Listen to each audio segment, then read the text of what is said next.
My husband, influenced by his mom, demands a paternity test, so I decide to take it, and the results leave everyone shocked. This is going to be kind of long, sorry for any formatting problems. I'm on a mobile right now, so I 28 female have been with my husband, Mark 30 male name changed for privacy, for 6 years and married for the last 2 years. I'm going to give a bit of backstory first. My mother-in-law had never been the sweetest person towards me, but I usually just brushed it off, especially at the beginning of our relationship.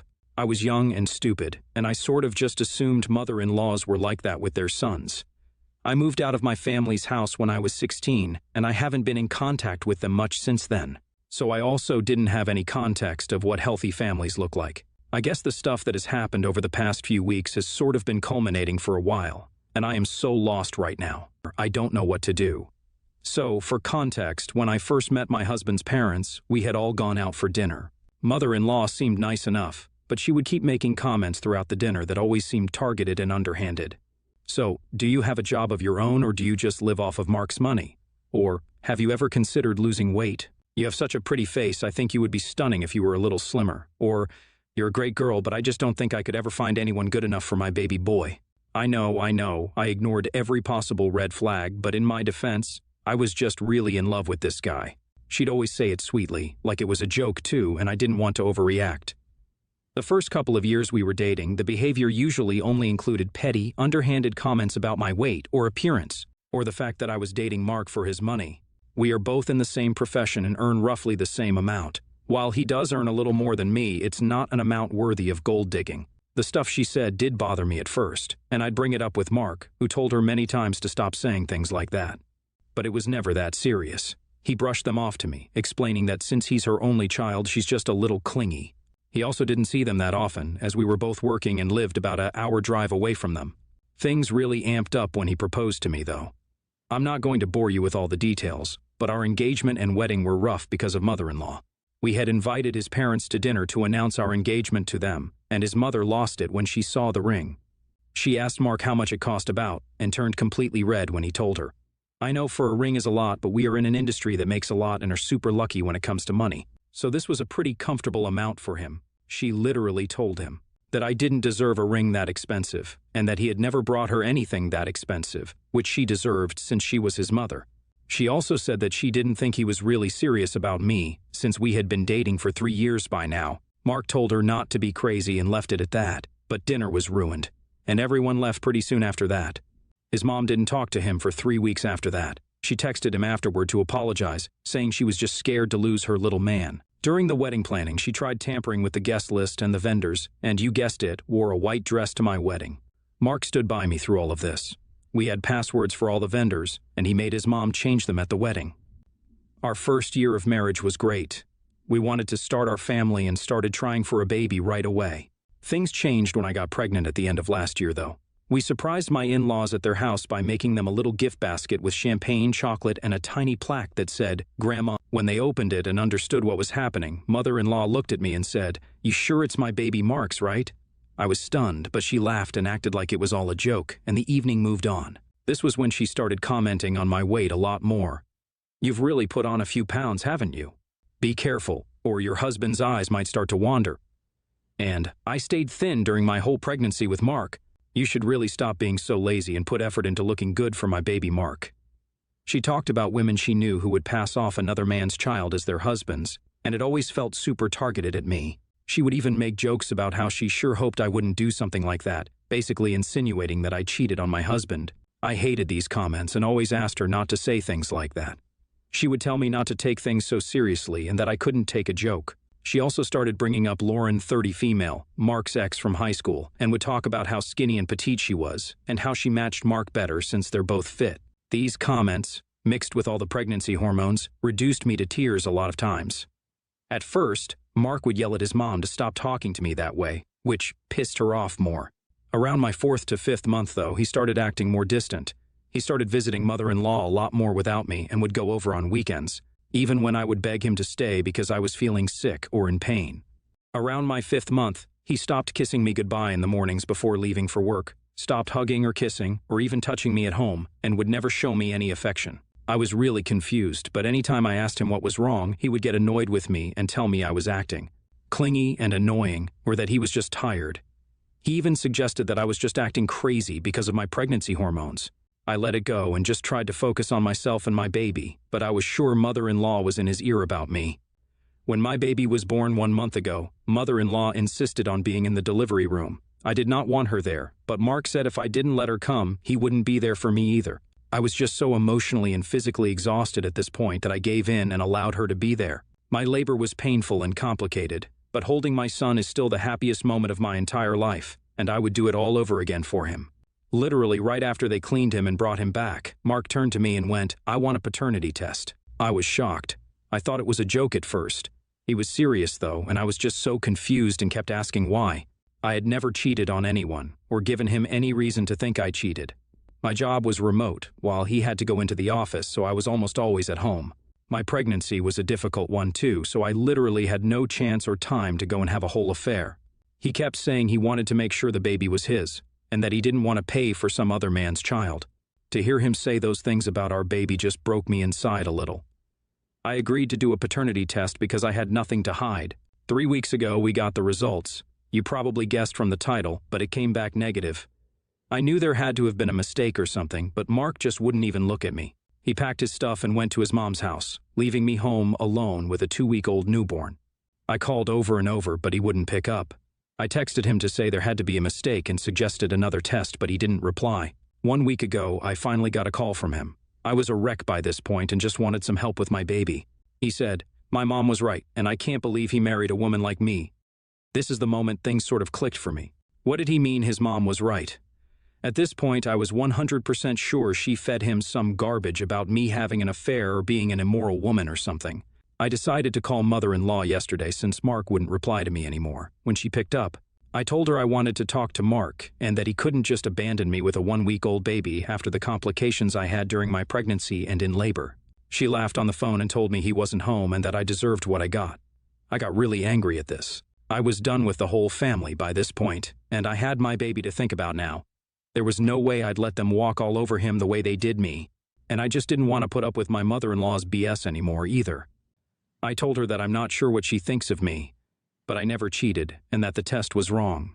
This was the turning point. She laughed again and told me she knew she was the one who submitted the wrong sample to make sure the result came negative because I didn't deserve her baby Mark, and that she wouldn't let me baby trap him. She said he would never believe me or put some woman over his own mother, so to just let it go.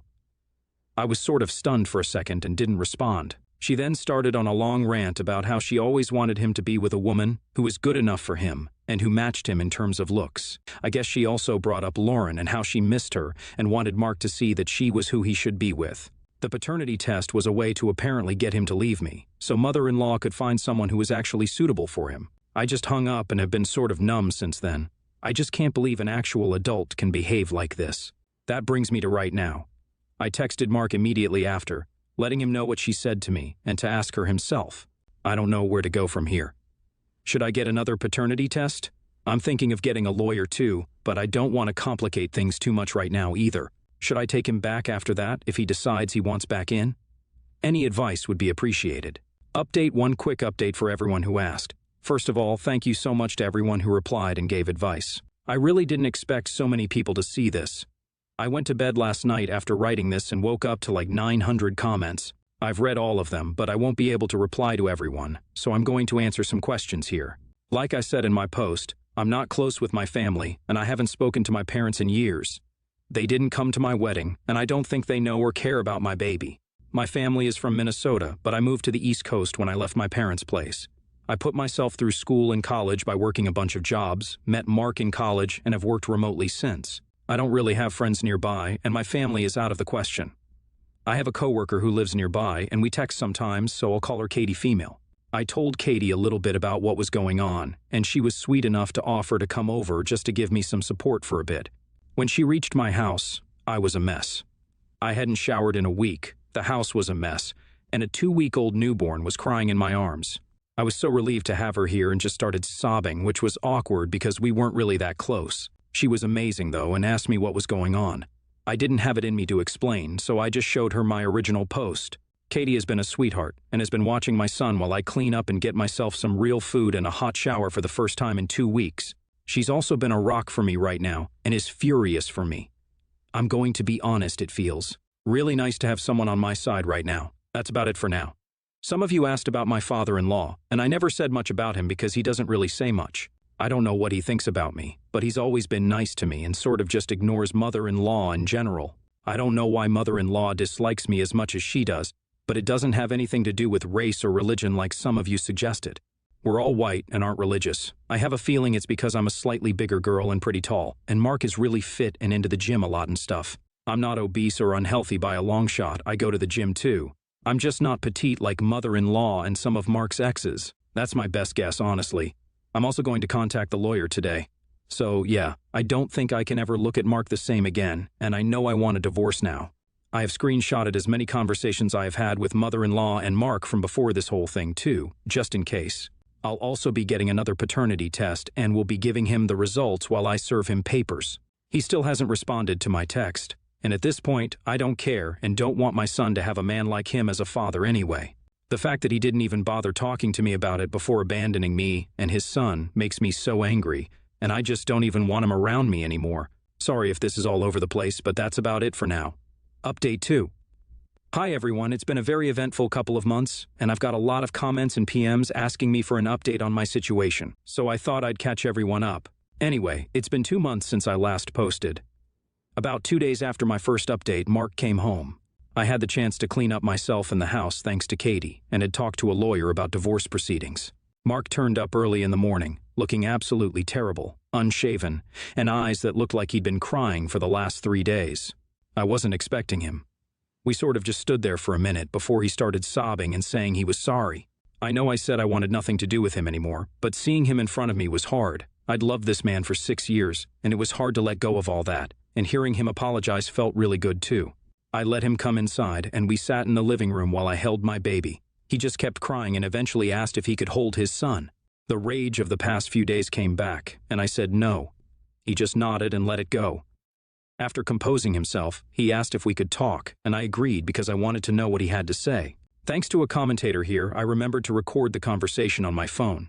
Basically, after I sent him the text explaining what mother-in-law had told me, he didn't want to believe it, but it kept eating at him for a while. Finally, he decided to confront his mom about it. She denied it, of course, and told him I was trying to baby trap him for his money and isolate him from his family. But it turns out father-in-law had enough of his crazy witch of a wife by then and told Mark everything. Apparently, one of mother-in-law's nephews worked at the lab the paternity test was sent to, and mother-in-law convinced him to switch up the results. Mark said that it felt like his entire world had crumbled in that moment because he realized how terrible of a husband and father he had been up until then, and what a manipulative BTTH his mom was. I'll be honest, it felt great hearing that. That wasn't the end, though. Mother-in-law tried to get in Mark's head and tried to justify herself by saying that I called it she thought I was too large and womanly for her. Perfect, handsome boy. She wanted him to divorce me and get back with his ex, who was, according to mother-in-law, prettier and more suitable for him. She also thought he was giving too much attention to me and our future baby, and it was taking precious time away from her. When he went over to her house during my 4th month, on one of those days I couldn't go, she had invited his ex, Lauren, and convinced Mark that I had been distant and irritable with him because I was having an affair. As I said earlier, I had a really hard pregnancy and tried to make him pay for another man's child. Lauren, who was tiny and admittedly very pretty, laid it on thick too, flirting with him every chance she got. Mark admitted to falling for his mom's manipulation and started seeing Lauren behind my back because he liked feeling wanted. So the entire time I was pregnant, he was the one having an affair. He swore they never slept together and only dated and kissed and stuff like that, as if that makes it better. And he called it off the week before I went into labor out of guilt. After telling me all of this, he begged me to forgive him and take him back, and that he'd do anything for me. He'd cut his mom out from our lives forever if that's what it took. It was tempting, and I almost caved for a second. But one look at my son and I remembered everything he put me through over the past 1 year, how he never set boundaries with his mom throughout our relationship, and how he literally had an affair and then abandoned me at my most vulnerable. I told him that after everything that happened during my pregnancy and after our son's birth, that it just wasn't possible, and I don't see him the same way or trust him anymore. He cried some more, but eventually agreed to book a hotel nearby. I also told him I wanted to take a real paternity test again, to which he protested, but I insisted. So that was booked for the very next day. Well, the results came back 2 weeks later, and wouldn't you know it, he's the father. Cue a lot of crying from him again. Is it bad that I felt kind of vindicated? Last week, divorce papers were finally drafted, and I had him served. After 2 months of hell, he was a wreck and tried to suggest couples counseling before taking any major steps, but I was 100% done with him. I asked for a 50-50 division of assets and primary custody, which my lawyer says will probably be easily granted thanks to the records I have about how Mark has been with our baby. Mark will get supervised visits on weekends, and mother-in-law is absolutely not allowed anywhere near my baby. Mark says he will not fight me on the terms out of guilt, and I'm assuming rightfully so. Father-in-law reached out on the day Mark was served to apologize to me about not stepping in sooner. And I forgave him because he's a pretty chill guy from what I know from him and Mark. Father-in-law is probably going to leave mother-in-law too. I don't know anything about her though. She's been blocked since Mark showed up at my door. I'm going to be moving out of our apartment, and while I'm sad and overwhelmed that my marriage has turned out like this, I'm hopeful for the future. Finally, so yeah, that's what's been going on lately. I'm probably not going to update for a while now. Time to focus on me and my son now. I would just like to thank everyone who reached out for advice and support. I'm really grateful and would probably not have gotten this far without it. Update 3. Wow, I forgot about this account. It's been a year since I posted last, and I deleted Reddit off my phone and kind of forgot about it. This is going to be a short update for those who want to know. My divorce is going to be finalized next month. The proceedings were kind of drawn out because Mark decided he didn't want to give me the majority of the custody anymore and didn't want supervised visits. My lawyer was a beast though, and with the recordings I had of his admission of his behavior during my pregnancy and afterwards, chances are I'm going to get what I want. My baby is 14 months old and the sweetest little boy now. We have moved across the state and have a nice little apartment, and thanks to my job I'm able to spend most of my time with him. I've also started going out more and joined Paids and a book club, so I definitely have some new friends here too. Things have been tough with the divorce and moving and trying to parent my son all alone. But I've also felt so much better without Mark and his witch of a mom making my life miserable. I should have seen the red flags the first time when this man continuously put his mother before his own pregnant wife. But you live and you learn, and I will not be making a mistake like that ever again. I don't know if I'm open to a relationship again, but for now, I want to be there for my son as much as possible. I don't think I'm going to update again, but I think I'm in a much better place now than I was last year, and I appreciate everyone who wished me well here.